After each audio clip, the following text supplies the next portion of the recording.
அன்று புரட்சித் தலைவரை பார்ப்பதற்கு ராமாபுரம் தோட்டத்திற்கு யார் சென்றாலும் முதலில் சாப்பிட்டு வாங்க, பிறகு பேசலாம் என்று சொல்லி சாப்பிட வைப்பாராம் என்பது அன்றைய வரலாறு.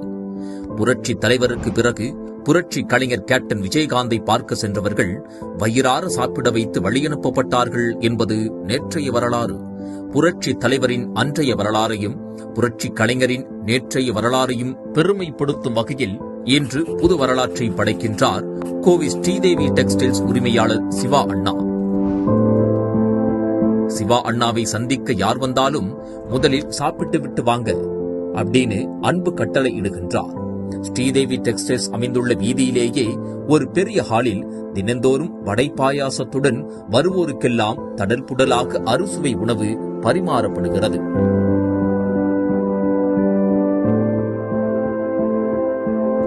இது மட்டுமில்லாமல் கோயம்புத்தூர் அரசு மருத்துவமனையில் தினந்தோறும் சரியாக பகல் 12 மணிக்கு 2000 நோயாளிகளுக்கு சுட சுட சத்தான உணவு கொடுத்து உதவுகிறார் இந்த மாமனிதர். இதுபோக நாடி வரும் ஏழைகளுக்கு மருத்துவ உதவி, நல்ல மார்க் எடுக்கும் ஏழை குழந்தைகளுக்கு கல்வி நிதி உதவி கொடுத்து உதவுகிறார் இந்த மனிதர். இவர் வெள்ளியங்கிரி மலையடிவாரத்தில் கோசாலை அமைத்து 3300 ஆதரவற்ற மாடுகளை பராமரித்து வருகிறார்.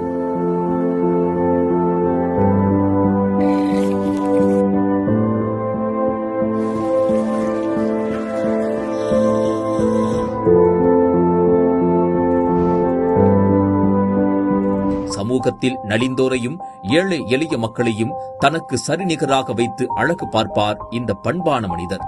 இவ்வளவு சேவைகளை செய்யும் சிவா அண்ணாவிடம், அண்ணா நீங்க கிரேட் என்று யாராவது சொன்னால் நான் ஒரு சிறு துரும்புதான், என் வெள்ளியங்கிரி ஆண்டவர் மட்டும்தான் கிரேட் என்று வானத்தை நோக்கி தனது கைகளை உயர்த்தி இறைவனை வணங்குகிறார்.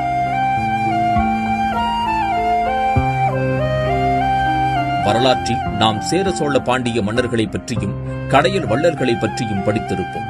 அவர்களை பார்த்ததில்லை. ஆனால் அப்படி ஒரு மனிதன் வள்ளல்களின் தழுவலாக நம் கோவையிலேயே நம்முடன் வாழ்ந்து வருகிறார்.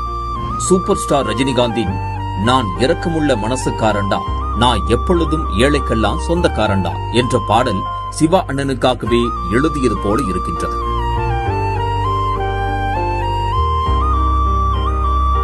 உழைத்து உழைத்து பல தலைமுறைகளுக்கு பணத்தையும் சொத்தையும் சம்பாதிக்கும் இந்த கலியுகத்தில் ஏழை எளிய மக்களுக்காக இறங்கும் சிவா அண்ணனின் சேவை மனப்பான்மை பார்த்து எல்லோரும் சொல்வதெல்லாம் அந்த மனசுதான் சார் கடவுள்.